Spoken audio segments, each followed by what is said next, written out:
And here we go.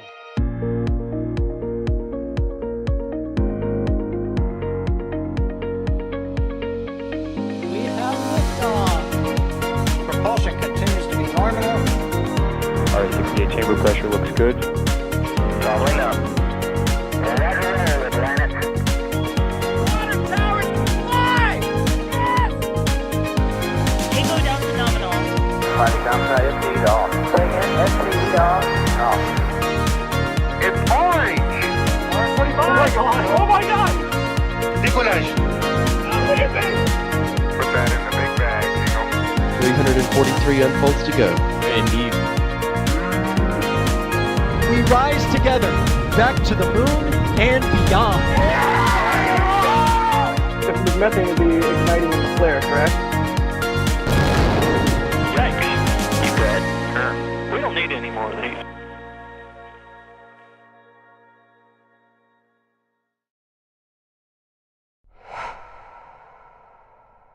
Hello everybody, Booster 12 rollout, it's happening. We're going straight live to this now because it is literally passing our camera and it's going to interfere with the signal because obviously it's a big massive steel rocket that's in the way of the antenna and that usually affects things. But yeah, Booster 12 rollout to the launch site for its static fire test later this week. So things are progressing better now for Flight 5. The long pole is still Ship 30 of course, but joining us to talk about that is Alex. Hello Alex. Hello. It's quite amazing to be, sort of in the field, I guess, but I'm not at Starbase. I'm in Florida right now, and commentating more Starbase activity. Kind of crazy. Also joining us is Ryan Webber. Say hello, Ryan. Terrible, actually, but we'll get through this. We were live on the member stream. We had our audios we were setting up and people heard me complaining about how terrible I feel today. I thought, why are we live audio on the member stream before we even start? Anyway, moving quickly on. Booster 12 is going to cheer me up, so that's great. We're getting past the entrance to the production site and getting onto Highway 4. This is where it actually turns as well, isn't it? This is where it actually stops and then reverses and turns around sort of thing and goes down the other way. Am I correct in that, Ryan?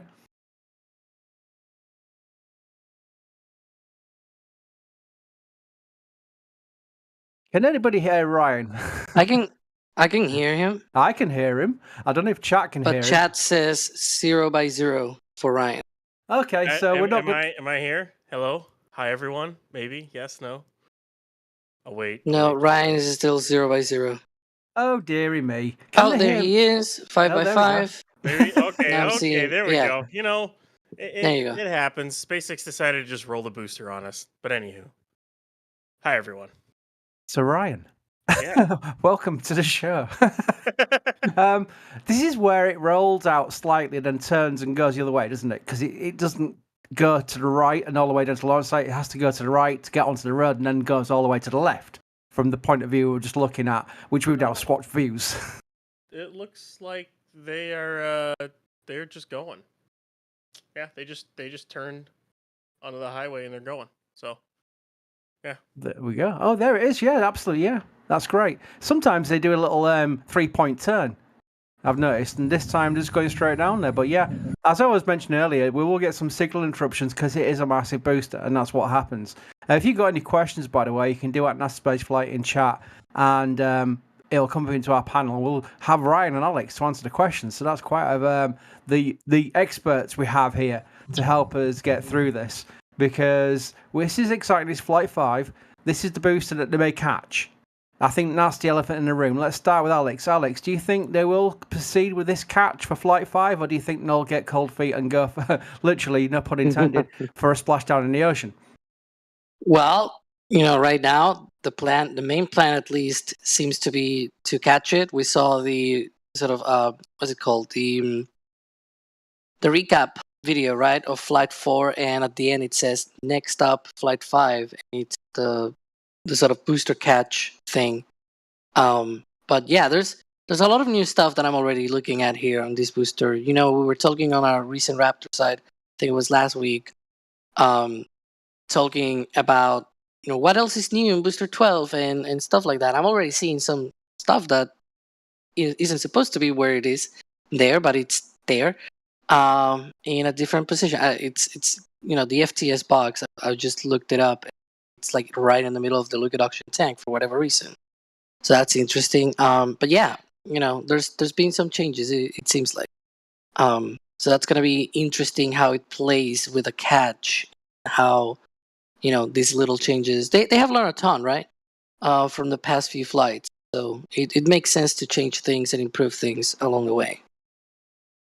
Right, do you think they'll go for the catch still? I mean, I say that because they have said they are going for it, but again, I always use the caveat that they could even go for it on the day itself and then divert if they're not happy during when it comes through the clouds, because that's when they think, hang on a minute, this is not on course, let's divert and get into the ocean and not ruin the pad.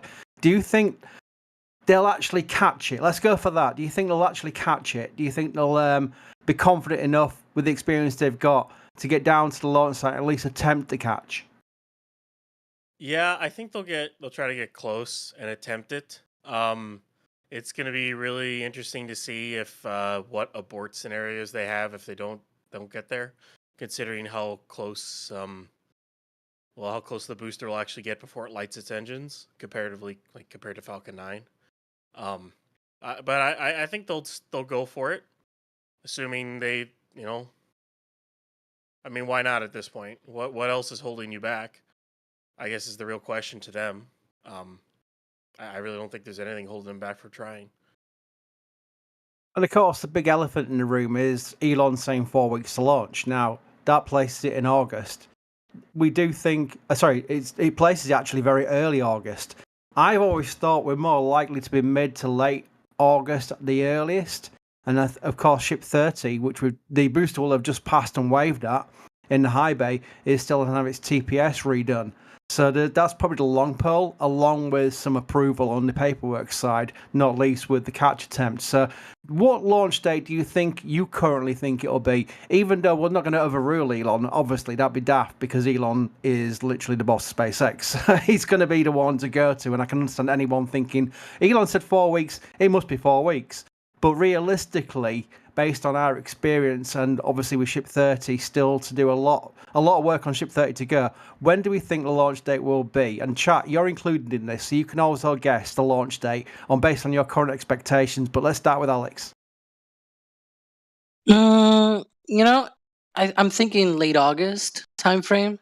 That might be, essentially about a month and a half or so from the moment Booster 12 static fires. That's my thinking at the very least. I think there's probably some more changes that they may implement. Because a lot of people, when last week we talked about how Booster 12 was inside of the Mega Bay and we couldn't see the changes, and therefore, we had to wait for this rollout to happen. And some people pointed in chat, but hang on, why do they even need to change things? Because Booster 11 worked, right? And it's like, well, even when things work, you kind of want to improve upon, the previous experience. Like maybe some things were right on the edge and, they just worked because of pure luck. And so you want to improve things so that you don't need to rely on luck. So, these improvements happen all the time. And so Booster 12 right now, it's rolling out. I've already seen a bunch of things that have changed relative to Booster 11. And so we may see some more changes being implemented after the static fire test committee. So it's one of these things that may happen, and therefore, that's why I'm hedging that it's probably late August at the early. I wouldn't be surprised if it slips into September, but knock on wood, that doesn't happen.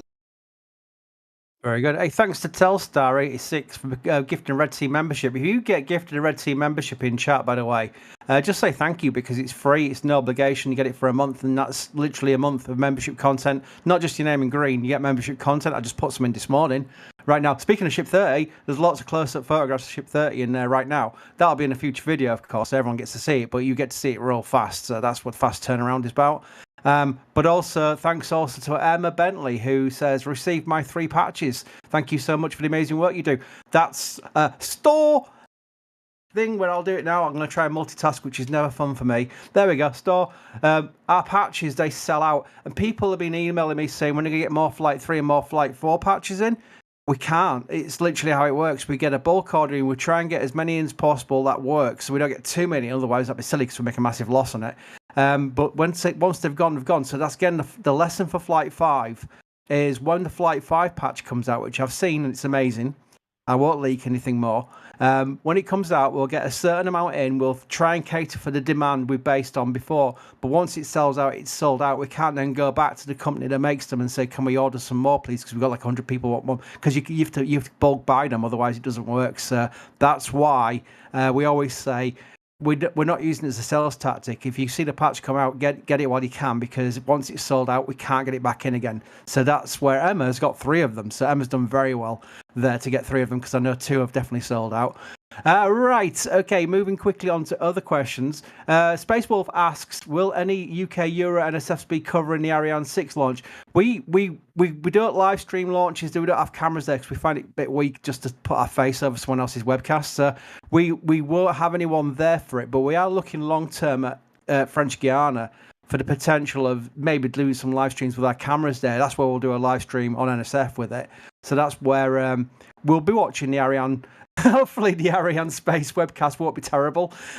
We know they've gone back. They went to for a period. They went to a studio format where literally they were not showing the rocket. They were just showing talking heads until like the last second of the launch countdown, which was terrible, and everyone was complaining.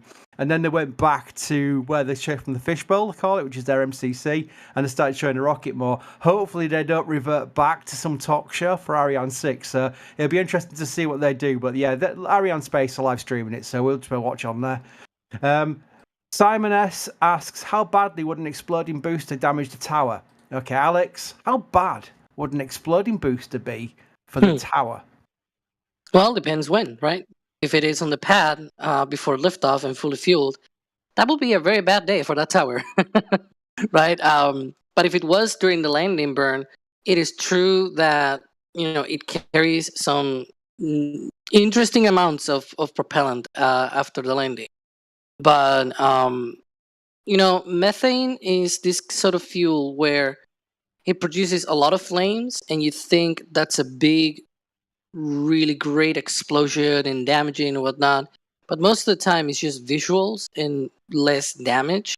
If you remember, for example, SN4, SN10, all of these explosions on the early hop days when they were trying to get things done and very simple stuff, and unfortunately they had explosions, right? But it was all more about the flame rather than the actual overpressure. And so the damage, I will imagine that it will be something like, burned stuff, but not really something very, very damaging in terms of, the structure of the tower is compromised or something like that. It will not probably be that much. I tend to say, methane is a lot of bark, but not bite.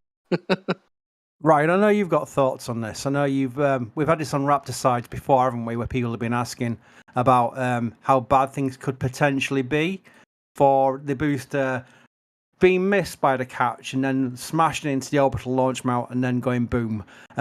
You're more concerned not about the tower, are you? You're more concerned about the orbital launch mount and maybe the tanks? Well, again, as Alex said, it really depends on when any said explosion happens. If it were, say it happens when it's coming back for a catch, well, there's not really going to be a lot of propellant in it. There's going to be shrapnel, as always. Some of the innards of the tower might get damaged.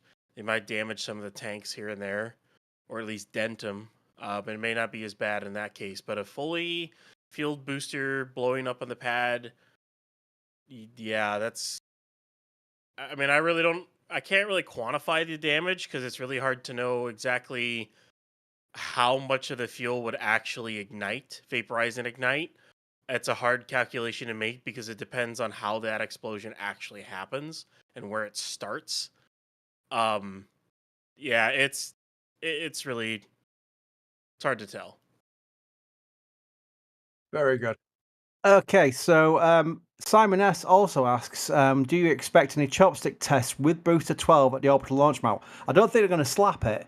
I think that's what booster B14.1 was there for. That was there for the slaps, because that was a test tank where they could slap it and there wouldn't be any problem. They've dented it because it's not a flight booster, as you can imagine. It's too small for a start.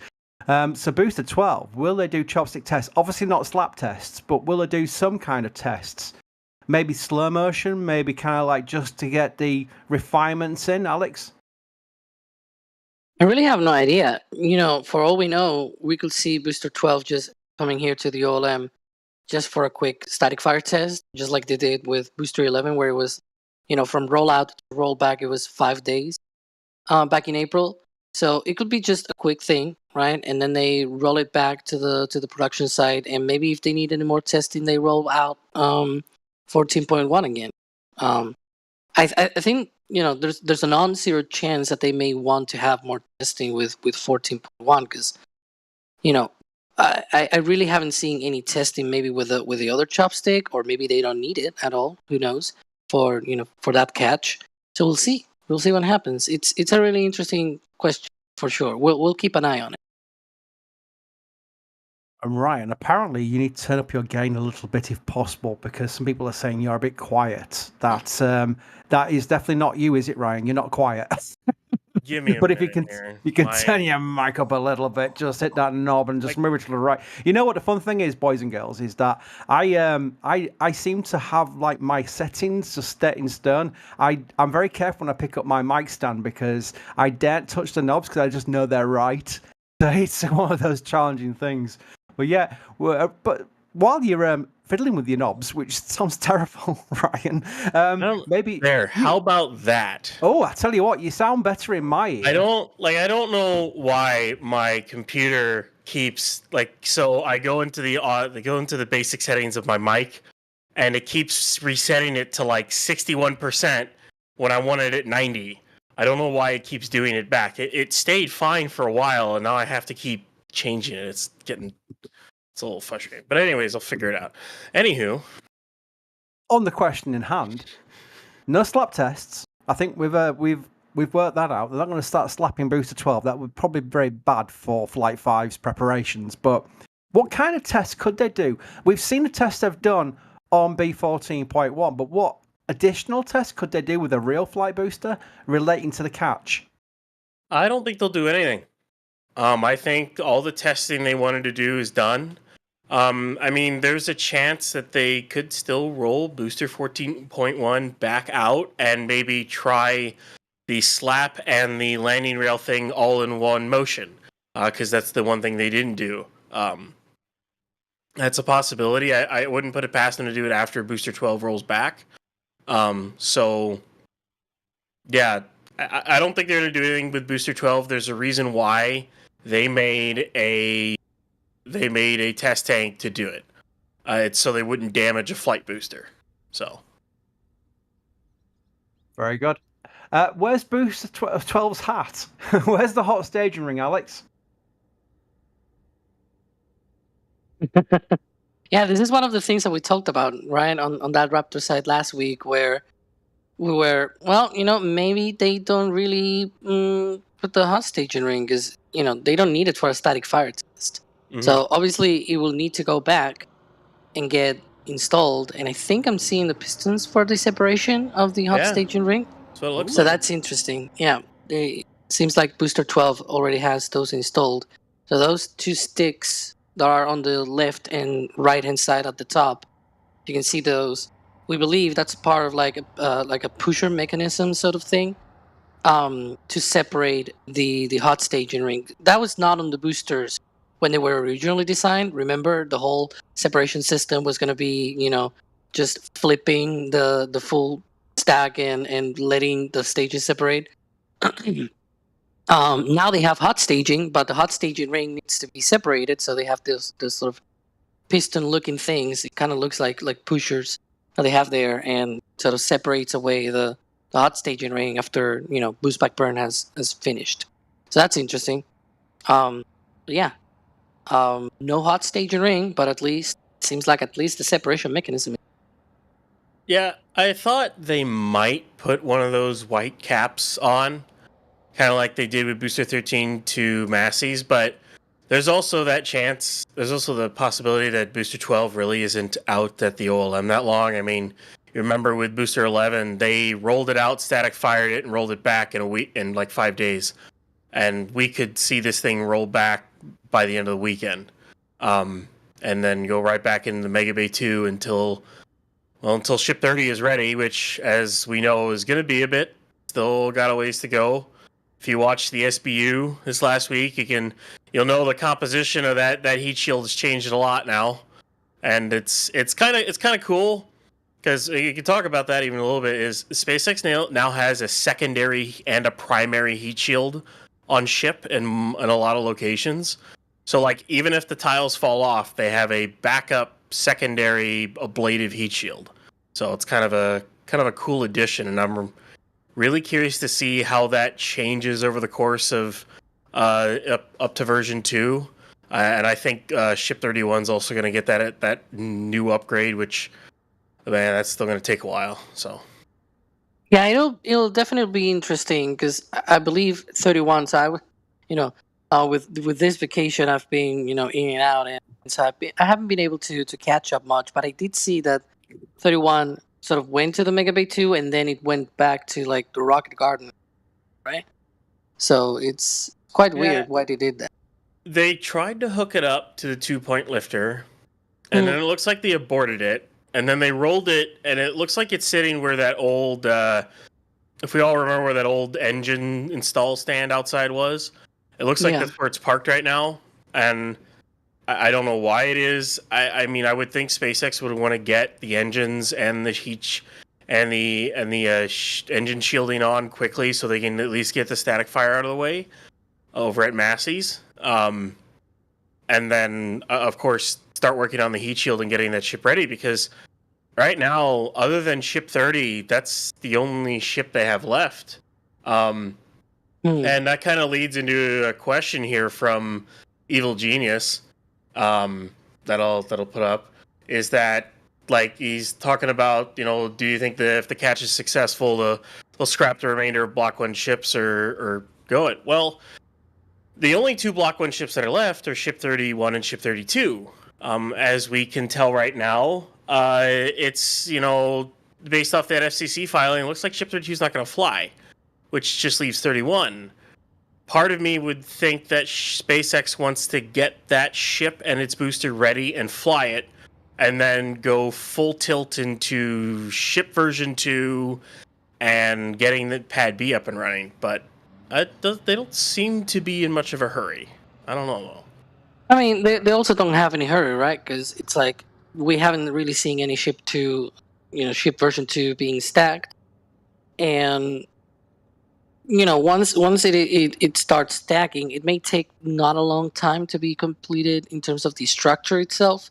But then there's a bunch of other stuff, right? We always mention this, that stacking the ship itself is always, or the booster, piece of boosters, it's always relatively compared to having to install all of the pressurization lines, wiring, and all of the other little fiddly bits that are always present on these rockets, and so it takes a long time to put together all of that. So just because whenever we start seeing those ship version 2s being stacked, it'll probably be quite a while, in the order of maybe 6 to 9 months until we actually see those launching. So they probably don't have any hurry. We're going to see the Raptors. This is the fun part of Highway, Alex, where we get a little zoomy in. But they're covered.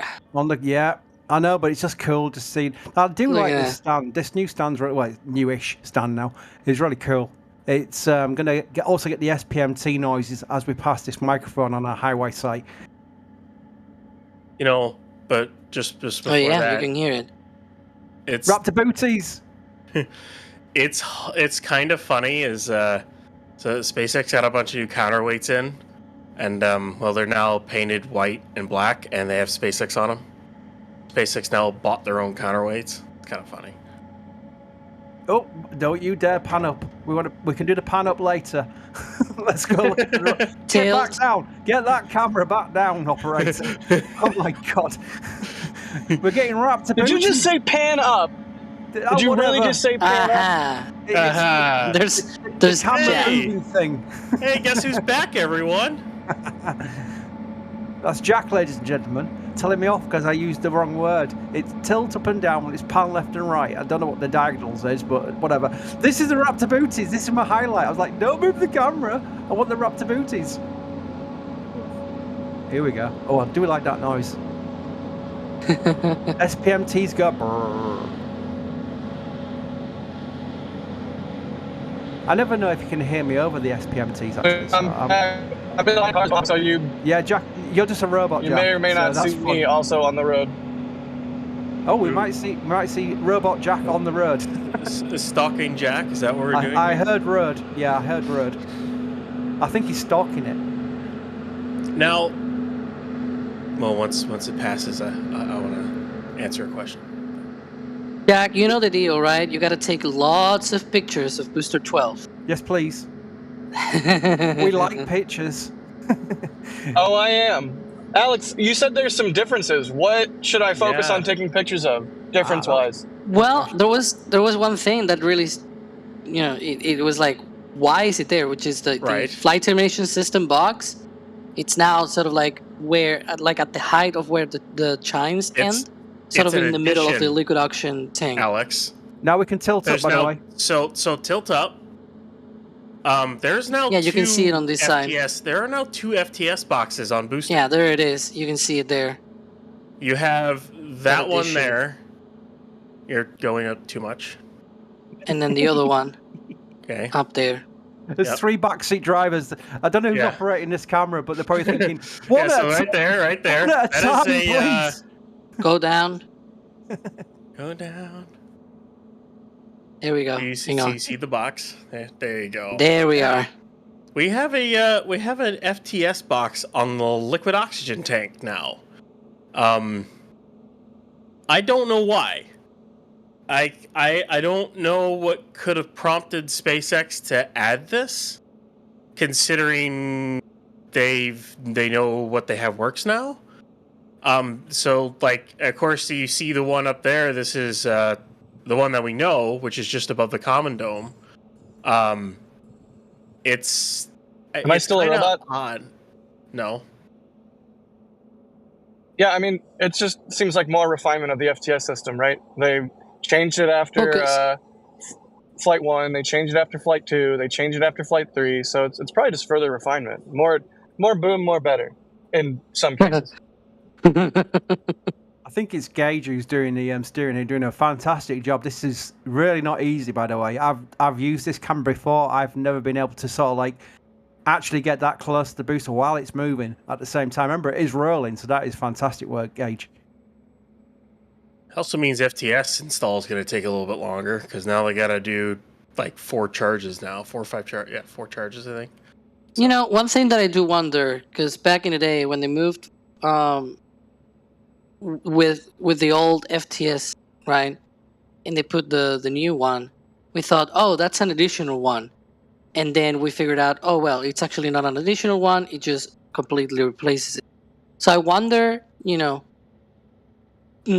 like I don't want to call it straight ahead that this is an addition or a replacement, because they could surprise us, right? At the time of flight termination system installation, then they just go for one of the boxes instead of the other, and then we figure out, well, looks like maybe the other is just there now, sort of like cosmetic thing rather than being an actual functional thing. So I don't really know. Here's an interesting location for it. So if you go down to that new FTS box, Gauge, before the booster gets too far away. If we go down to it. Lost focus. There we go. If you keep going down. A little bit farther down. You have to go between the chines to the new FTS box. It's kind of it's in an interesting spot. So there you go. If you look over to the sides there, you see a lot of those horizontal lines that are like right next to the chines. Mm-hmm. Those are the lateral supports for the downcomer. So when that blows, Transfer tube. Come on, do better. Do better. Okay. It's a transfer tube. All the labels say transfer tube. It's a transfer tube. It transfers the locks. There are changes of methane through the LOX tank. All the labels. Come on, Ryan. You're better than this. Don't call it a downcomer. What's wrong with you? I'm sorry, Jack. I'm sorry. So Anyways, Ryan, you were talking about the downcomer. Come on. when that charge blows or charges blow, it'll rip a hole in the LOX tank, and it'll also just destroy. It'll snap the transfer tube. Is what it'll do. So it could, in theory, completely wreck the booster without really needing it on a common dome. Then the other one may not. Yeah, need it. that would more than mix the CH4 and LOX. So this is why I said what I said before, where it was like, are we sure it's an additional one and not completely replacing it? Because the box for the older one is still there, but so was for Booster 9, for example, when they added the extra charges. We thought, oh, that's gonna be in addition of and not replacement of, but it ended up being a replacement of the old design. So, like, we got to keep this in mind that while we're seeing that, the other one might just be now sort of like cosmetic and non-functional, and maybe this is like the complete replacement, right? Even though there's still that box up there, but they may just not use it at all and use this. So that's one thing that we'll probably figure out whenever we are closer to launch, start installing the flight termination system. And if we don't see them working on the one above, that's probably going to be our clue that it is non-functional, right? Yeah. I just thought of it. So I know there was possibility that the booster had blown up when it had hit the Gulf. Okay, we're just going to go there. So if the booster had definitely splashed down and it had tipped over, most likely in that tip over, you're going to snap the transfer tube with that force. Like that, it's rigid. It's not flexible at all. In a force like that hitting the water hard, it'll most likely snap, which means whatever methane is left in that transfer tube is going to mix with whatever LOX is in there. All you need is an ignition source to blow it up. Maybe SpaceX saw that and went, wow, maybe that's a much better spot to put the FTS. We'll put it where it'll blow the transfer tube, and then it guarantees that this thing blows, rather than at the common dome. You know? Maybe that's maybe that's just something they learned from Booster 11 blowing up, if assuming it did. Because that would make sense. You know, this is one of the things you remember from Tim's interview with Elon. Tim asked, "Oh, is there something like from Falcon 9 that you guys put here on Super Heavy or whatever, or Starship or whatnot?" And Elon said, "Oh no, this is completely new. Even the avionics or whatever. It's sure, it's true that, but there are certain decisions that remind me a lot of Falcon 9. In the case of Falcon 9, they also have this sort of chart, at least on the RP1 tank on the bottom, I think it is. They also have the FTS very close to the transfer tube as well for that. So it's really interesting. I actually saw it when I went to Colorado and saw B1021. I was looking a lot at weld points and connections for things on the internals of the tank, and there's a lot of things that remind me of Super Heavy and Starship. There's like the hardware might be different, but some design choices really look a lot like each other. So I'm sorry, but I cannot say, oh yes, I truly. But no, there's certain things that really do look alike between each rocket. But it's fair, right? Falcon 9 works. They just need to improve upon it with Super Heavy, right? It is funny, but yeah. It is funny how when they originally started building Booster, a Super Heavy, the amount of things that were similar to Falcon 9. It is funny, and then they went away with it, realizing there's better ways to do it. Yeah, it's when funny. When they started Super Heavy, there was even more stuff on the booster that looked a lot like Falcon 9, even down to like the Center 9 engines on Booster 4, even the offset of the engines and things like that, and how they were arranged, those 9 engines, it looked a lot like Falcon 9. Yeah, it's kind of like that. They also had a landing tank on Booster 5 that was a lot like the landing tank on the Falcon 9 booster as well. It's quite interesting, all of these decisions. Of course, they have improved upon it because fortunately, they have a blank sheet kind of design here with Super Heavy, so that's good. Well, thanks some people. Ninja Decimator, 24 minutes ago. That's probably when we started that first point there. Gifted 5 Red Team memberships. Thank you. Poo poo poo. I've got to do the poo poo noises. I can't do it. Apocalypse Cow Danger Mode. Gifted 5 Red Team memberships. Flippers 79 Flip Diaz. I call him Flippers. That's why I start with Flippers there. Gifted Red Team membership. Benson Racing has become a Red Team member. Well done. Thank you very much for your support. And Lols McCaff has become a Capcom member, so we'll see you in Discord because that's Discord access level. So thank you for your support. That's amazing. We are getting closer to the launch site, so we're going to get some launch site questions. First of all, Zap asks, any damage from the storm that passed by? No, it really was heading for a beeline at one point. We were concerned. That's why we moved a few of our cameras. One of our camera, a lot of our cams. Well, basically, we moved a few cameras, okay, to protect them because that was when it was getting quite risky. We were going to leave them out there in the case that we got damaged. We had to move one, which was close to the pad, but we're putting that one back soon, so that where the enhanced views will come back. We're boosted 12 back on the pad, so that'll be quite handy for the timing of it. But yeah, apart from that, it was pretty good. When do we think we'll see Ship 30 do a static fire test after the installation of the new vacuum Raptor? Ryan, does it have to go to Masses for that now? It will, won't it? Because there's no pad B.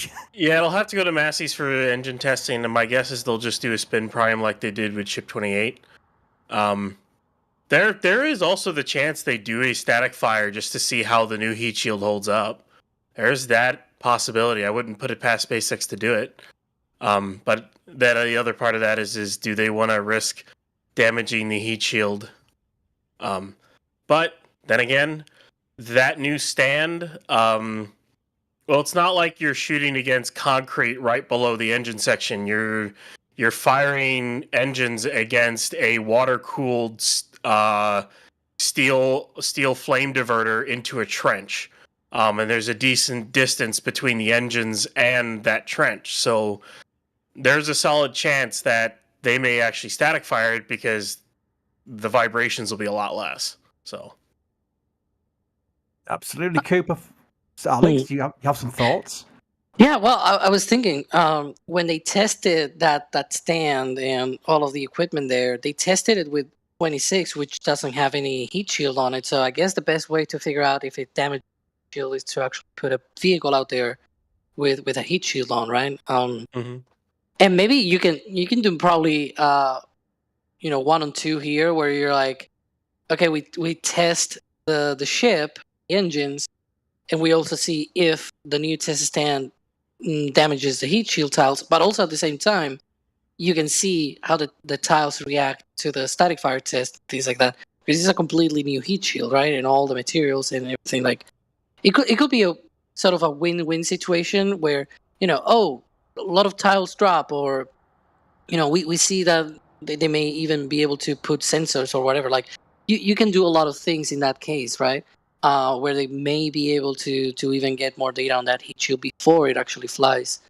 I don't know. I'm not saying they will, though, but it could be an opportunity for gathering more data. That's for sure. I like this procession behind Booster 12. Look at this. We've got concrete mixers behind it now as well. Look, it's almost like we've got a job to do at the new tower. They're bringing all the concrete mixers in and having to get in a line behind Booster 12.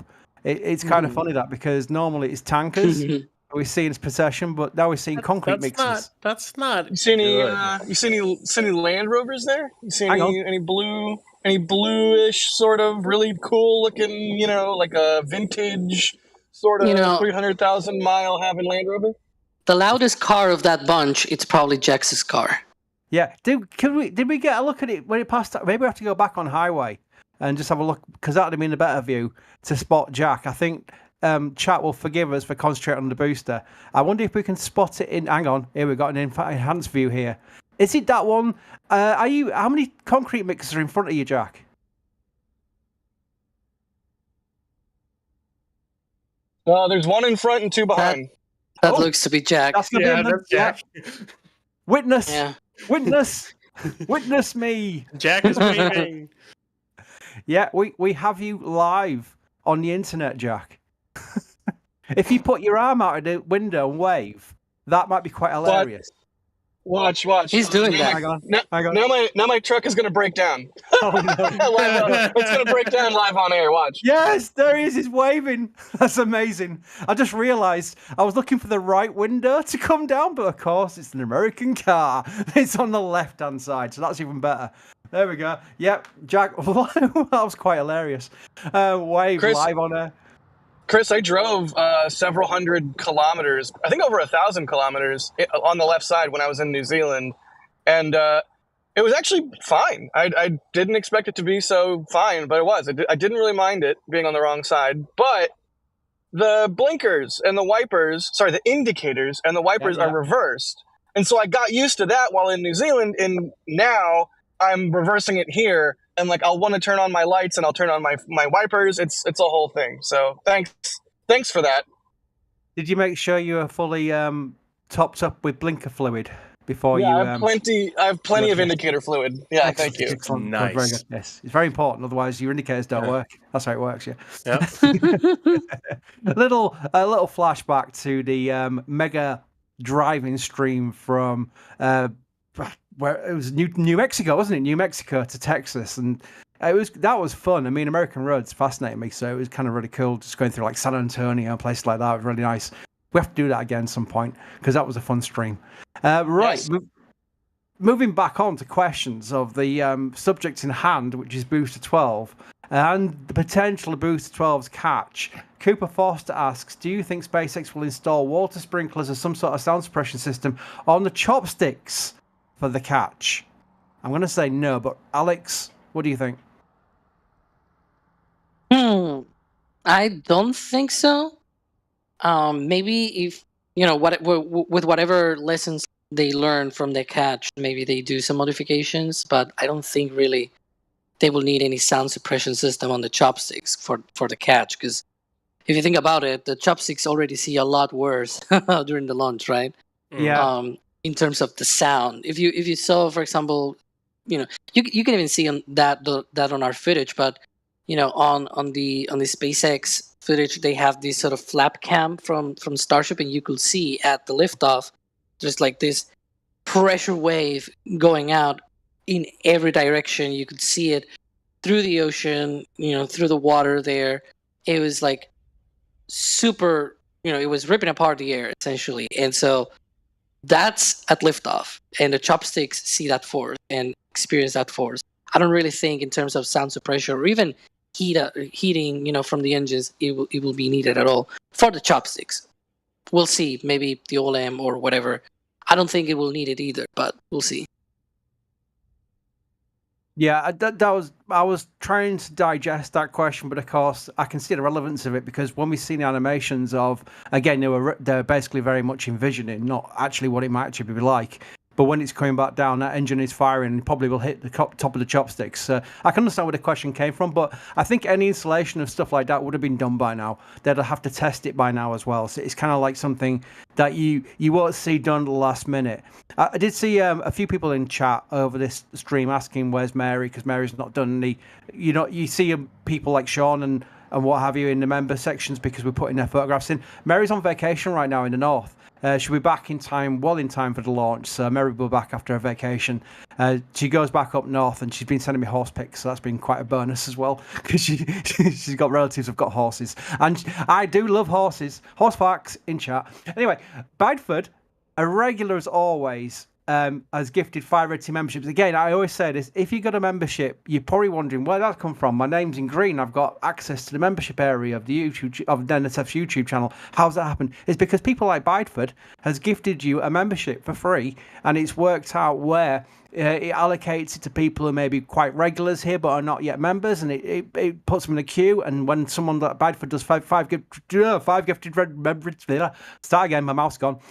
When the likes of Bideford does the likes of 5 Red Team gifted memberships, I don't know where my mouth went then. That was weird. I just completely went into a puddle of mud. You okay there, Chris?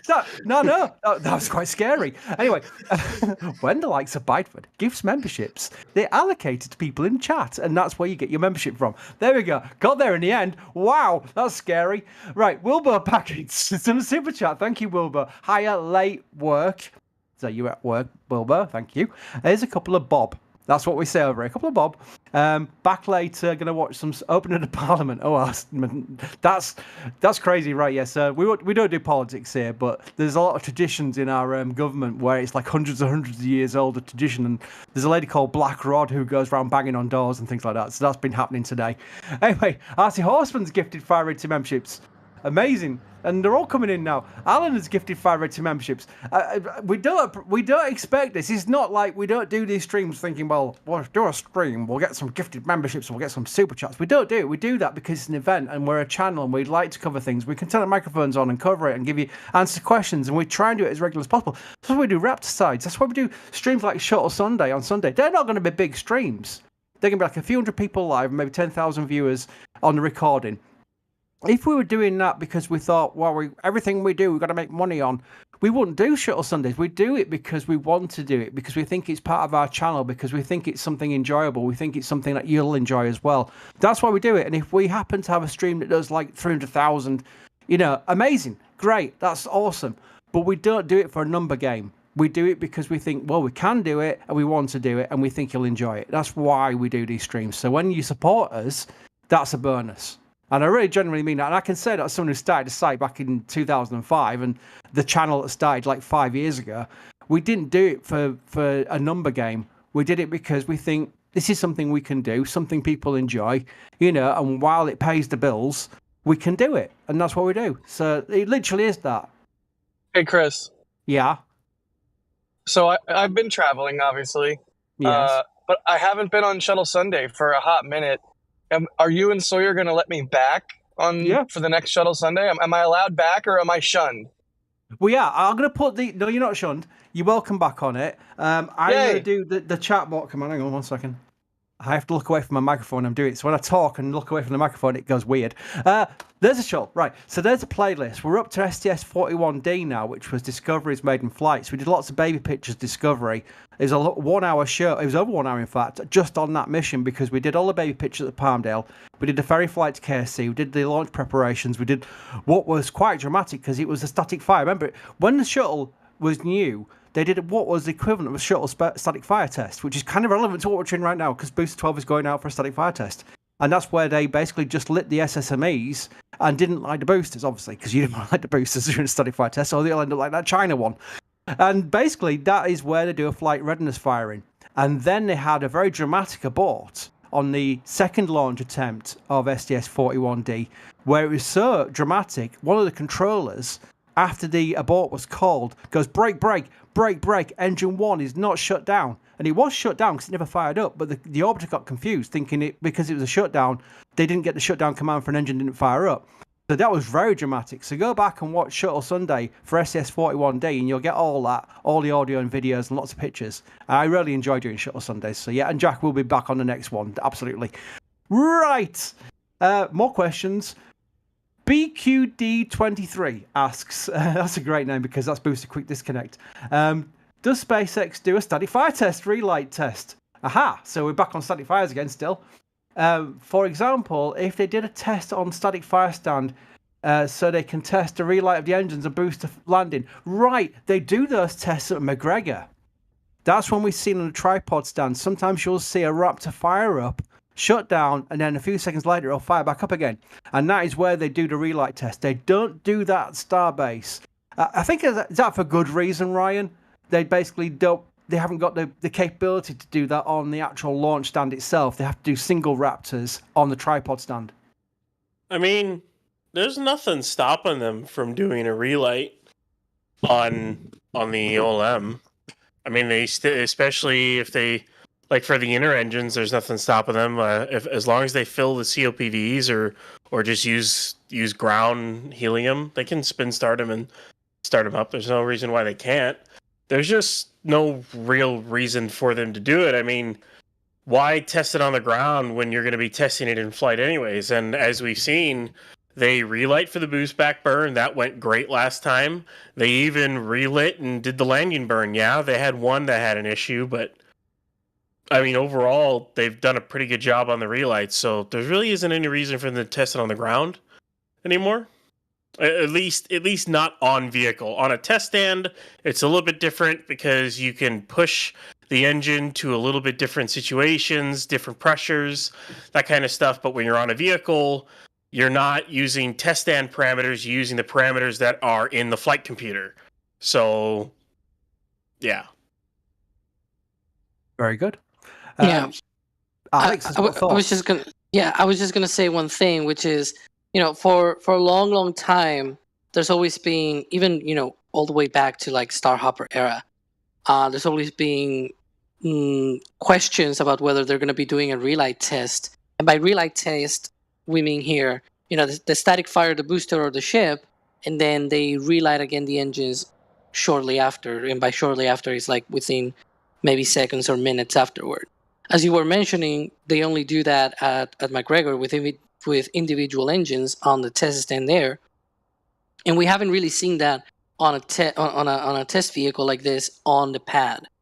And frankly, I think if we haven't seen it, it's not because they don't have it. They don't have that capability. I just think it's probably not needed to do like the static fire test and then transition into a relight mode. If they do a relight test, they just put the vehicle in that condition in the first place, like we saw with Ship 26, 28, and 29, where the static fired one single engine, sort of like imitating the tank pressures and temperatures that it will see for a relight. So they essentially put the vehicle in that position, but without firing before that relight happened, right? So they tested that as if they had already fired and put the tanks in that condition, and then did the sort of, the relight test with just one single engine. But as we saw on Ship 29, Alex, it was really good. Alex, I'm going to interrupt you for once. Hey, look what's happening.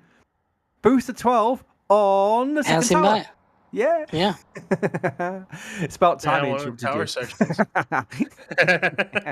Yeah. the Normally, base. Yeah, people who don't know, usually I'll get into a little long ramble and something will happen, like Alex will go, "Ooh," and I'll go, "Oh." I was like, "Uh-oh, what am I missing?"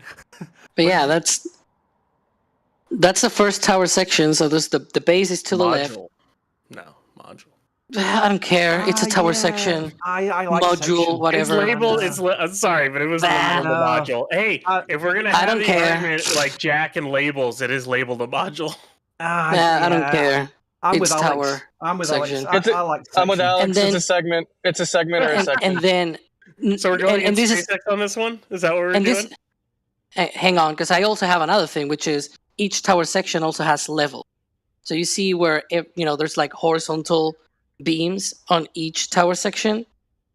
This one in particular has like 3 levels. You can see the base, then the 2 other ones, and then the top one will be like maybe the base of the second tower section. So I have tower sections and tower levels, which is different as well. So I don't know even if that's a thing that is labeled at all by SpaceX, but that's what I call it. I don't care. They should have put all of these labels a long time ago. We got to pull sections, segments, or modules. Yeah. Let's see what wins. I'll do a Transcommer versus transfer tube Pearl next. I think SpaceX called them. It was either sections. It might have been segments on the first one. I don't remember. Well, Chris, you don't need to do a poll about the transfer tube thing because everyone knows it's the transfer tube. It's funny because it's true. Right, so we are getting close to the entrance. That has happened at pretty fast speed. Again, that's nothing new now because we know how fast I can roll these things out down Highway 4. But it's now passing the big crane. Well, the second big crane. It's not even the biggest crane there now.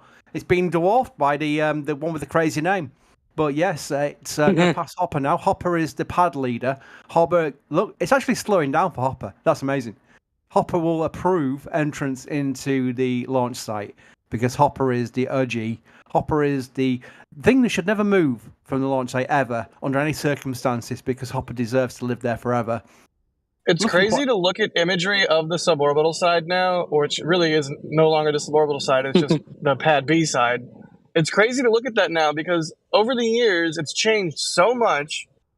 I mean, I have so many pictures of vehicles sitting on either pad A or pad B, and now it's all completely different except for Starhopper. Starhopper is the one constant. It's still there.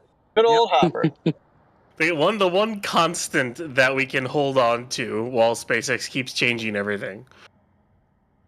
I'm happy about that because there were a period where people were thinking they were preparing to move Hopper, and I think it was just preparation work. And obviously they need access to working on Pad B, which is now Tower 2. It's going to take me a while to transpose things into what they're moving forward into. But anyway, I want to thank some more people. Dino CR has upgraded the membership to Launch Director, and Alan has also, a minute later, upgraded their membership to Launch Director, which is bonkers, because you've already got access to everything you probably need. But Launch Director also includes getting your name on the end of like nsf.live and things like that. But again, you know, that is just obvious support. That is not like I need to upgrade my membership to get extra access to extra things.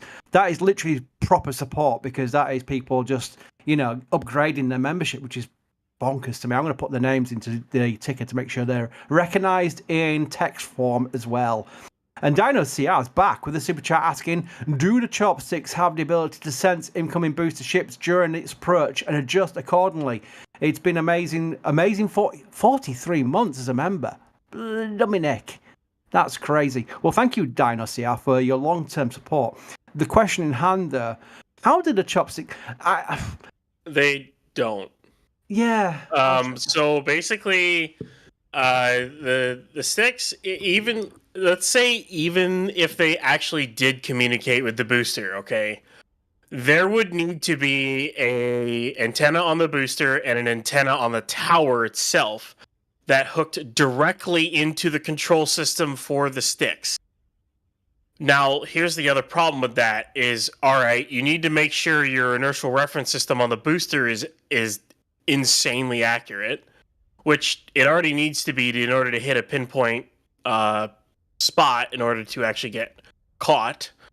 And then you would also need some kind of, you need your sensors and inertial reference units on the sticks so they know exactly where it is in reference to the booster. There's far too much delay in something along those lines. Like for the booster to communicate to the tower, to then go to a computer, to then go to the sticks. There's too much of a delay for that to actually work. So basically what SpaceX is going to do is they will set the sticks to a predetermined location, and the booster will go there. The sticks will then close on the booster as it goes to that predetermined location. They will close in, and voila. Basically, like Falcon 9 in a drone ship. Falcon 9 doesn't really talk to that. They stick the drone ship in a location, and Falcon 9 goes there. Basically, what happens. We have an update on the poll. The poll has decided, as we know, SpaceX have written an email to us saying whatever your poll decides, we'll go with. Now, thanks SpaceX. The chat will decide. Not really, obviously.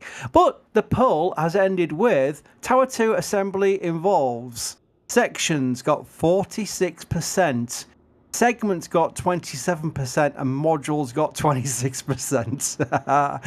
So, there you go. Chatter spoken. SpaceX, I'm sure you're listening. No, you're not. You will now change the labels on those steel girders to sections. Thank you very much. No, it doesn't really matter, does it? But let's face it, I think it's exciting. Anyway, we're going to see another tower, a second tower, just like in the renders, just like in the CGI videos. Probably look not exactly like the CGI videos, but they're already envisioning it. But that's really cool to see. Yes, Jack. How long until you think we see 2 full stacks at the pad here? Because that's something. Wow. I remember back in the day when there was 2 starships on the suborbital side. I think it was 9 and 10 was the first time that happened. But I'm already looking forward to the day where we see 2 full stacks. When do you think we will see that? How long? Well, first of all, that's going to be a poll question. So let me give my answer first, and then I will put a poll in while Ryan and Alex are giving their opinions. I always use to caveat that Elon has said that once Tower 2 is ready to host a vehicle, they will then start modifying Tower 1. So that kind of delays the 2 vehicles at the same time at the pad. I'm going to go end of 2025. Ryan, your turn. If they don't immediately start modifying that pad, then yeah, end of Q4, early Q1 26. Like Q1 26, end of Q4 25, maybe. That's if they don't immediately start doing, messing around with that pad and destroying it. Because I hate to break it to everybody. The pad that we're looking at right now, the pad that Booster 12 is going to launch off of, that thing probably has maybe 10 flights left in it. I say maybe. The amount of repairs they have to do to that thing and the amount of welding they do to it every launch is quite significant. I think they made it pretty robust for it, but I don't think it'll last too long. So, Alex? I'm thinking 2026 for that double full stack at Starbase. By the way, the Starship tower is big. I saw the one in Florida here, and it's you can see it for miles and miles. Even like 20 miles away, you can still see the top. It's quite crazy. Yeah, it is impressive. I mean, again, we've. You know what? I always have in the back of my mind that I'm used to timelines and things taking their time. It's very much the NASA, the shuttle history, everything like that, even Constellation for a start, and then moving on to Artemis. Yeah, they are different kettles of fish when it comes to, if that's a English saying, I work with Americans, it's a different situation for Mobile Launcher 1, Mobile Launcher 2, at KSC for Artemis and SLS, because they are far different towers than you think they are. They're not the same kind of thing. Whereas Starbase and SpaceX, they are well known for getting things done. So if you have a requirement for 2 towers, SpaceX will put their foot to the gas. They will literally go for it big time, and they've got the capability of getting things done fast. So there's every potential of 2025 still, as far as I'm concerned, including modifying Tower 1. Just because there is some pressure. People think there's no pressure. There is a lot of pressure, not just from SpaceX internally, but from NASA, because they have given SpaceX a very large, very lucrative contract for HLS. And HLS requires a lot of launch cadence, including from KSC. So they will need to have the launch tower capability to launch these refueling missions for a start, to allow for Artemis to work on SpaceX's side. They don't want to take their foot off the pedal at all, because Blue Origin's in the background thinking, hey, hello, remember us? And they will very much use that as a little mini space race almost, because SpaceX wants to be the leader in this HLS contract for getting humans back onto the surface of the moon. So I think there is some pressure there that will keep SpaceX, keep their finger on the pulse, shall we say. So maybe late 2025 I'm sticking with, but I can understand 2026 in the Pearl as well. In fact, the Pearl is very much going for the optimistic side right now. I'm going to keep this Pearl up because it's quite interesting. When 2 Starships on 2 towers at the same time, mid-2025 is winning with 31%. Late 2025 is 30%. I believe it. We've got a robot interrupting me. Yeah, Jack, you're very robot. We'll wait until you get a better signal. So yeah, the 2 towers on 2 towers at the same time. Let's repeat what we're saying. Mid-2025, 31%. Late 2025, 30%. Early 2026, 25%. Late 2026 is 13%. So the optimism is there in chat. Again, it's only a poll. It's only on our YouTube channel. Don't take it to the bank. But that's what we're looking forward to in the future, because that's something that's happening. That's not even something... When will SpaceX think of 2 towers? They are building the 2nd tower now. So that's the exciting thing. Right, Rankley has just come in a super chat saying Stubby Nozzle, Hopper, and Ship 26. Call them all tower sections. Yeah, Ship 26. We keep forgetting about Ship 26, don't we? They've still not scrapped it. I'm sure they'll scrap it before long.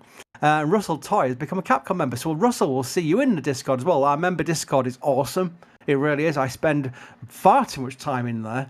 Far too much time in there. We have all the rocket companies, all the rockets, all the different off-topic stuff, including sports ball and animal chat and food chat. It really is a fun place. Sports ball is a lot of fun during the Euros as well, so it's a lot of fun in there. And it's because it's a member Discord. It's very friendly. There's no nonsense in there. Everyone gets on. It really is a really nice place. Because I've been on some non-member Discords and they're kind of like chaos. and you don't want to hang around there too much. Whereas our Discord, I spend all my time in there. It's really cool. Right, more questions. Trent T asks a question. I'm sure it's related to Tim's video because it's about grid fins. Could future boosters survive with just 2 grid fins? Ryan. In theory, you could have enough control to do it. Personally, I don't think they should, but that's just me. Then again, I'm not an aerospace engineer. But I don't know. The entire idea of only having 2 just doesn't seem like it's enough control. Having 4 on there gives you a lot of control in all 3 axes, and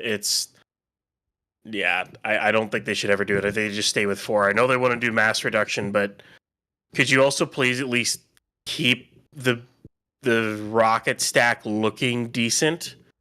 Yeah, I know you want to, like, refine it and reduce weight, but, like, please, I beg you, do not do like 2 big ones and 1 small one. For the love of all that is holy, please don't do it. I just love Ryan how you're literally calling out to SpaceX on a stream. Please, if you're listening, please don't do that. just don't do it. Just don't do it. You know, we see talking to Tim's video. We saw something we knew about anyway before. They've got monitors at Starbase and at Hawthorne, by the way. I don't think anyone's seen that publicly yet, but I know from the friends we got at Hawthorne, we're on big screens there. Where they have our stream up, they have obviously their own like notices and stuff like that up. It's not just a bank of monitors with just SPL on it, but they have SPL on some monitors at Starbase and some at Hawthorne. I don't think they have the volume up, and I think they have it full screen, so they don't see chat. But Stick's going up. Oh, hello. You got to do your Alex thing there. Oh. Yeah. But yeah, I don't think they have the volume up, and I don't think they have chat up. They have it on full screen. Otherwise, Ryan's call might have been heard by multiple SpaceX engineers right now, so that'd be quite hilarious if they don't sound up. I'm sure it's a very noisy place anyway, so I doubt they'll be hearing us on chat if they had volume up. So I may have like a request for here the camera changes and things like that.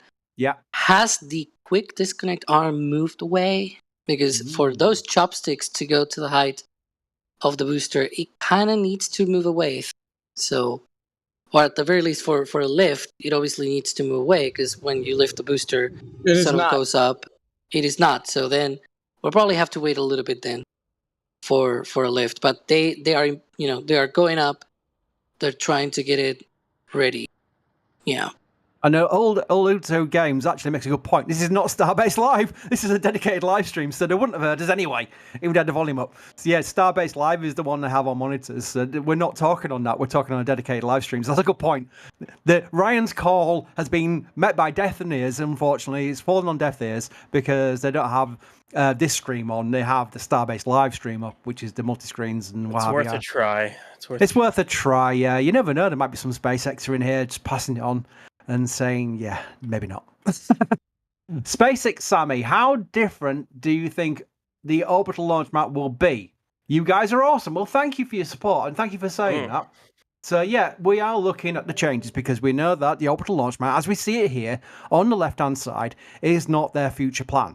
They're going to change it, and that includes at 39A. So, have we any thoughts yet as far as... I'm going to let Alex go first, because I've given Ryan every question so far. Let Alex go first. What do you think the changes will look like, if you can portray it in words, Alex? I really have no idea, to be fair, right? And that's probably a lazy answer for me, but it's truly one of those things where I really don't know.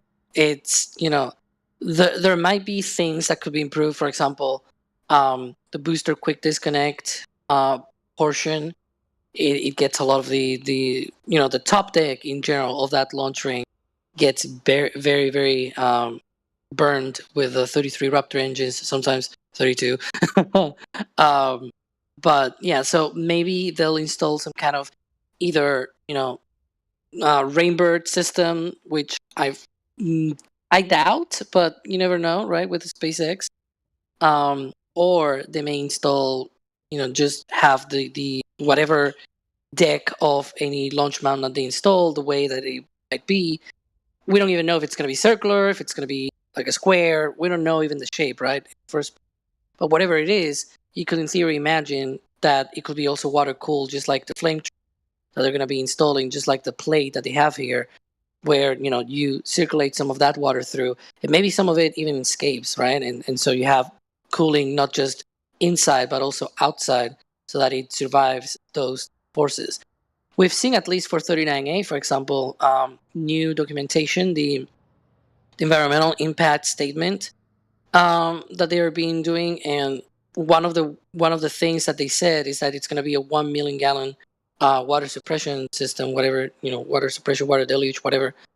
The one that they have right now at this pad is, I think, a third of that. So we're talking about, potentially 3 times more water being used for 39A, and I'm mostly sure that the design for the second tower, for the second OLM here at Starbase, it's probably going to be the same, because the OLM at 39A was never fully installed. Like they only had the legs up, and then they removed those.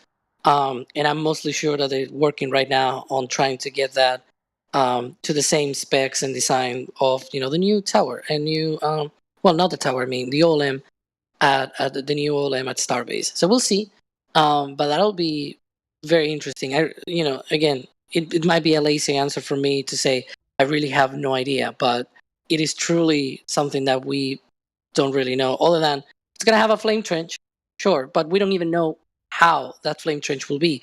Will it be completely above the ground? It'll be a little bit dug down. It'll be completely dug into the ground. We don't even know that, right? In the first place, it's like, because there's a lot of people out there that expected, oh, of course, it's a flame trench, so you need to dig down onto the ground, but they're not digging down. They're just putting foundations and whatnot. It's like, well, will it be above ground?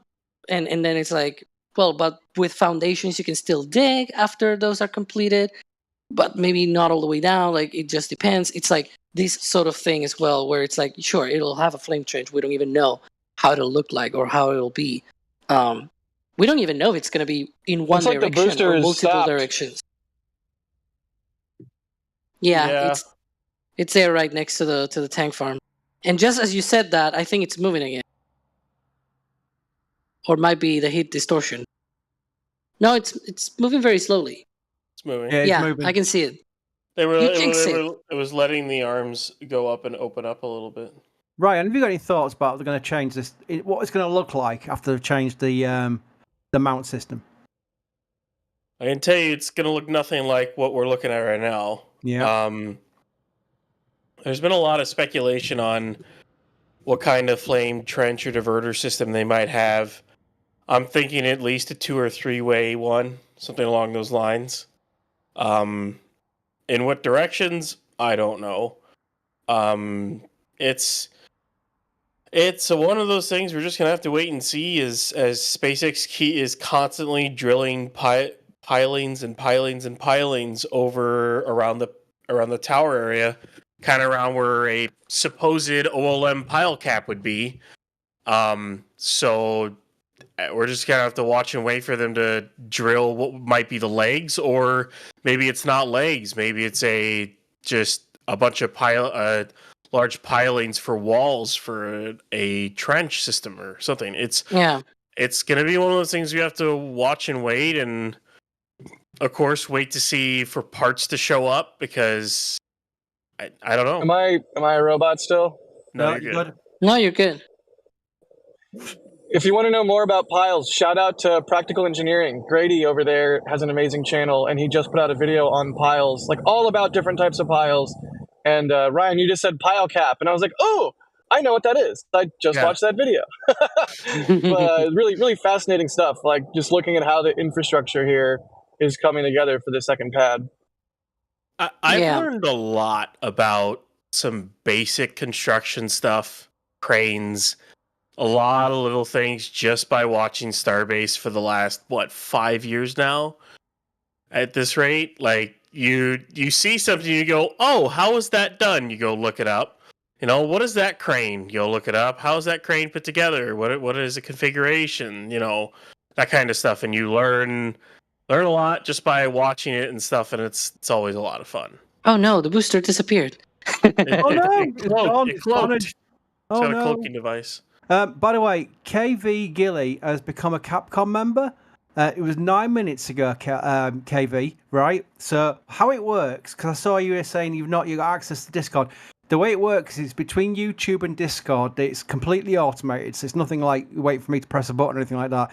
It's usually within the hour where it syncs back up again. It's like an automated thing. So within an hour, you should have access to our Discord. Where it works is it's an integration thing. I'm sure people in chat will be able to help you as well. It is usually within the hour, but it's never instant. So that's how it works. You will get the access. It will happen. It's just automated. That's why.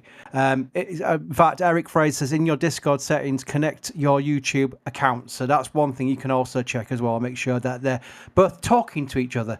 So when Discord goes, hello, person from YouTube, I see you have access to our member Discord. And it then grants you, I don't know who works like that. So it grants you access to it. So that's an important point to make. Thank you for asking. So I'm sure a few people have done it that way and thinking, hang on a minute, I've joined as Capcom, why can't I access Discord?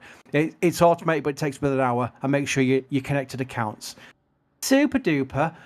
Eric asks, are they going to jettison the vented interstage again on Flight 5? So that's a hot staging ring. Yes, they are, because that's what they're going to do until they change the design. I believe it was on the SpaceX stream list said that they're going to move to an integrated hot staging ring, which is lighter and something they can land with, but that's not happening just yet. Yeah, and we've seen already the pistons for the separation on Booster 12 because they used those to be able to push away that. Hey, Alex, you were talking about Griffins earlier. Angelique asks, are they similar? How similar are Super Heavy's grid fins to the grid fins on Falcon 9?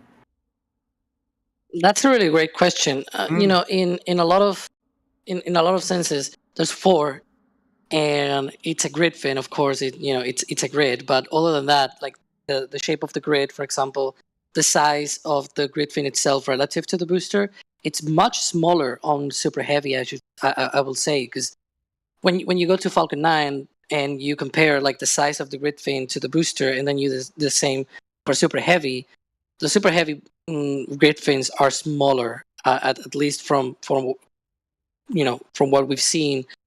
The arrangement is also different. On Falcon 9, they are all spaced 90 degrees apart.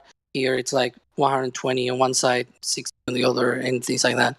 So it's different. It's also hydraulic actuated on Falcon 9. Here, it is electrically actuated.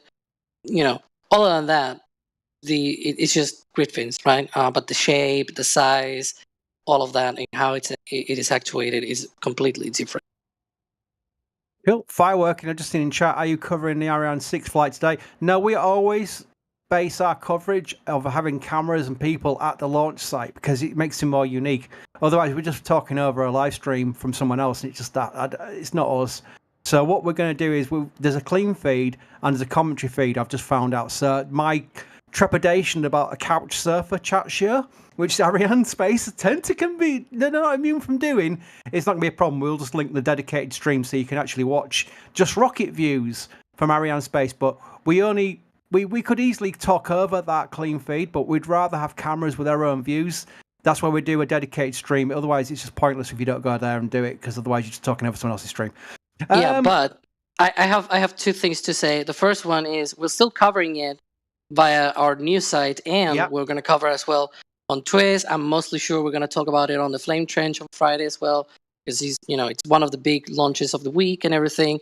But also, there's a lot of scam stuff out there, so make sure you actually watch the correct. Because I've seen a lot of people in chat already saying, "Oh, they're showing on ESA, they're showing SpaceX, whatever." Those are scam. ESA is not live right now. It's gonna go live much closer to the launch. So just be careful with that, folks. Yeah, YouTube has got a real big problem with people getting their accounts hacked, usually very big accounts as well. As like Saber Fox, over 2 million subscribers got hacked and changed to a SpaceX pretend stream. And yeah. You report them and YouTube does nothing. It's just so bad.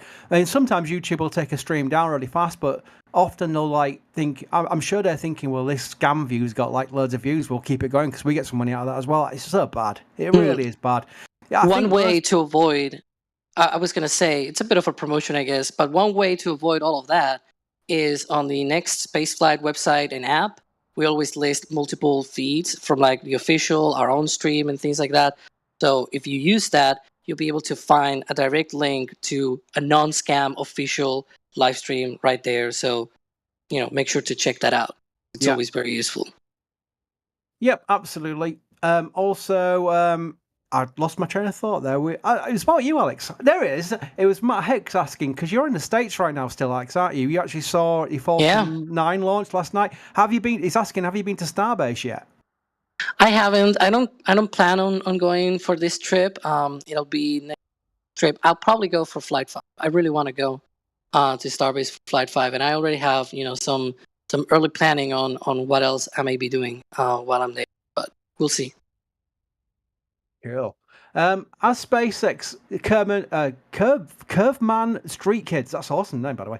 Has SpaceX ever planned to do a launch test at night time? Now, are you asking about a static fire test at night, or are you talking about a launch at night? Because the fun thing about the countdown for Starship's test flights have been through the night and then launching at dawn, which has always been a great view, but also very annoying because we're covering the preparations during the massive lights on the tower coverage of the booster and the stack on there. But I don't think they've really done any static fire tests at night yet, have they? I don't think they have. Ryan or Alex, let me know. Back in the day, yeah, back in the day, we did see a lot of static fires in the night. I wouldn't be surprised if at some point they really need to do a night launch, especially when they start doing things like propellant refueling and things like that, because that'll be dictated by orbital mechanics, right? Right now, they don't really need that. Their windows for launches are mostly dictated by other stuff like assets out there in the Gulf. A most convenient time to be able to launch and see the rocket on the way uphill and also on the way down. It seems counterintuitive, but a re-entry over the Indian Ocean when it's during the night, it's actually the best to see the re-entry effects because, it glows, right? And so you see all of the stuff, the sparky stuff coming out of your vehicle, whereas, in plain daylight, you still see some of the plasma, but it's sort of washed out by the sun. So it's, it's down to that right now, but maybe in the future we'll see some night launches, hopefully. I cannot wait for, a jellyfish effect with Starship. That's going to be awesome. I like this view. It looks like it's literally ready to be lifted. It's not. But it's the way they come. I'm going to sneeze, but keep talking, Alex. I'm going to sneeze. Yeah, well, I can say one thing, though. I'm looking at those chopsticks, and it's weird because there's like this little line on top. It might be just my eyes, but I was talking with Ryan in the back channel. I was like, is it that me, or is it like the landing rail up or partially up? I don't even know. I don't think so. So yeah, because there looks to be something there, it's but not. It's not all. Yeah. No, it's not up. Oh, that was funny. Because when it goes up, you can actually see like a lot of the structure. But yeah, that overview it kind of is not able to see properly there. But that is a much better shot there. I got about 5 words. I got about 5 words in. No, mute. You never want to sneeze with the microphone unmuted. Otherwise, you're going to give everyone in chat a really unpleasant surprise. I have a tongue twister from. Oh, here we go. I'm going to have to go for this because my tongue does get twisted quite often. Zanarith asks, how many boosts can a booster boost if a booster could boost boosters? Hey, there we go. Thank you very much. I'm going to put that into the panel so people can see what I was trying to read there. That was quite funny. What? What? Yeah. I had a what? Is that meant to be? Is that meant to be like a question of could they stack 2 boosters on top of each other and boost the booster? Sure. With another booster. Why not? Yeah. How many boosts? How many boosts can a booster boost for boosters if a booster could boost boosters? I do like that. That's very inventive. Anyway, we're going to speedrun this because I think we'll be in a pause. At least. Oh, hang on, Jackson. At least one is the answer. Is at least one. Yep. After that, I mean, what could possibly go wrong? That's my favorite saying. Yeah. Altair asks, can the catch arms damage the FTS from the outside? So no, because we're looking at remember when they catch it, it does look like it slides down the chopsticks to the actual point, to the actual I've forgotten the points now. Remind me, Ryan, what's the points? Lifting points? The lifting points. Yeah. But it's not in the right position. No, the FTS is 90 degrees off center, going around the booster. So basically, if you divide the booster up, of course, into 90-degree segments, looking down, the FTS is 90 degrees off going towards the QD. So no, it cannot damage it. Yeah, facing the tower, it will not be. It's not on the sides where the chopstick will slap it. Essentially, it's on the other side. So the FTS is safe. Lots of interesting tower too. Brewer74 asks, any sign of the big crane going back up? Not yet. They took it down for the hurricane, but they've not put it back up yet, have they? There's a chance they bring it back up today, or they decide to wait until after Booster 12 static fires and they bring it up and stack the section. It really depends on what the plan is with them. They'll eventually get it That's back my up. bet. Yeah. So the plan, boys Crane and EP. girls, the plan, boys and girls, is we're covering the rollout. That's what we've done. It's got to the pad. That's great. The next thing will be for it to be lifted onto the orbital launch mount. There's lots of questions in chat. Forgive me for not reading your names out because there's that many questions asking, are they planning for a test this week? Yes, they are. We're hoping for a static fire test potentially as early as, Ryan, potentially early tomorrow? Yeah, they got a closure tomorrow. Closure 8 tomorrow. Yeah, they could definitely do as early as tomorrow. They also have a closure on Thursday as well. They have a closure on today, Wednesday and Thursday, but obviously they aren't going to use the testing closure for today because they just rolled the booster out. I guess it really depends on when they actually stack the booster, or at least mount the booster on the OLM. If they do it relatively quickly, then yeah, I could see them static firing tomorrow. If for some reason they don't put the booster on, say till tonight, they might be ready for tomorrow or later tomorrow. But they could always push till the 11th. So, as always, things are fluid in Starbase. Yep, and that's where we are right now. Is the rollout has been completed. It's now waiting to be grabbed by the chopsticks and then lifted onto the launch mount. Jack is currently en route to grab one of our enhanced cams so that we'll have a nice close-up view of the lift itself, which will be coming later. I don't particularly know if the plan is to do a dedicated live stream or to do it on Starbase Live, but you'll be notified in Starbase Live via the pinned comment of when we do go on dedicated streams. So people go through to the commentary stream rather than stay on SBL. Otherwise, it will be on SBL because that's 24/7, so you can't go wrong. So we'll definitely have views of the lift itself with the Raptors and the Booties. Close-in camera is getting set up right now, so if we're ending the stream now, which I'm getting the vibe that we are, I don't know if we are, but either way, it'll be on SBL until whatever happens next. But I'm setting that up. Give me like 5 minutes. Cool. There we go. So for this streaming question, we will just say thank you to everybody who's joined us. And we'll bring this one to an end. Otherwise, we might be looking at a booster just stood there for another few hours. And we don't want to do that, do we? Chat probably say, yes, we do. But thanks for joining us, Alex, while on vacation in the States. Yeah, I mean, I'm technically, still sort of in the job because I saw the Falcon 9 yesterday, and I was also in commentary as well for the TalkSat 6A launch. So, yeah. Hopefully I may join again. I don't know. We'll see. There's a lot of stuff going on. I'm going to delay this end. I like to do a very long sign off as it is because I'm terrible for ending the stream. But Alex, we never actually asked you, what was it like seeing you launch? I mean, because the experience, what did you find surprising compared to watching it on like live streams and what have you? What was it like in person?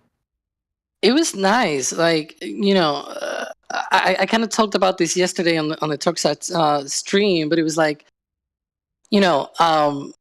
I enjoyed a lot of the crackle, the sound, how loud it was. It ripped off the air. It was like I was 10 miles away. I was actually further back than our camera that were capturing the launch, and it still was really, really loud, really, really powerful. It's also very bright as well. That was one of the things it's a bunch of things that I already expected, but it was like, yep, it is like that. These sort of things that a lot of people always tell you. It's like, you're gonna see this, you're gonna experience this, and you're gonna. And it's like, yep, it is like that. So it was nice to confirm all of that, and launch number 1 in person. Hopefully, Nice. of a long list of launches. Yep. Again, another public safety notice. Spaceflight explained, please do not click on scam streams. Easter is not streaming until 2:30 Eastern time. Every other stream on there is scam channels. They've hacked channels and they're just showing random stuff. Like you've seen, why on earth is Starship animation on the Easter stream? That's your clue for a start. They are just crypto scammers. They are all over YouTube. Use the next Spaceflight app to make sure you know which is the official stream or an NSF stream or something like that. Don't go clicking on YouTube, because YouTube is terrible. They will recommend these rubbish channels to you, and it's very unfortunate. It's not your fault, but everybody, they are robotic views as well. Not that many people watching the streams. They're just pretending that they're going to get a lot of people watching, so they get higher in the rankings, and that's why you get fed their streams. They are scam channels. Ignore them. Just ask other people in the community. That someone already answered that question for you. That's great. Just make sure, YouTube one of these days will learn the lesson. I don't know. Maybe they will. Well, I don't care. The either is, you can guarantee that you get a proper stream from us. So there you go. When you click on Starbase Live and see us talking on here, it's NSF. That's good. There we go. Right. I went long-winded with that, but I want to thank also Ryan. Thank you, Ryan, for joining us. It's a pleasure as always, Chris. Raced home from work after working all night and got to see a booster roll of the pad. It's not very often we get to see them do it during the day. They love their nighttime rolls these days. So, yeah, and also thank you to Jay in the background, and also to Gage for moving cameras, Carson helping out with the stream as well. Big team always involved. People you don't tend to hear on microphone, always in the background helping us out, and that's how it all works. There we go. There's Jay's little thing in the top there. That's very cool. Right. So until next time, thank you for joining us, and goodbye. And here we go.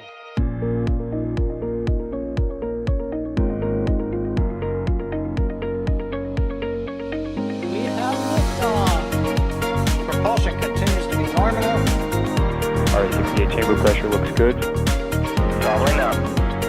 Roger, planet. Water towers, fly! Yes! Echo Delta nominal. Fighting downside FD off. Bring in FD off. It's orange! R25! Oh my god! Oh my god! Decollage. Look at this! Put that in the big bag, 343 unfolds to go. Indeed. We rise together, back to the moon and beyond. This methane will be igniting in the flare, correct? Yikes. You bet. We don't need any more of these.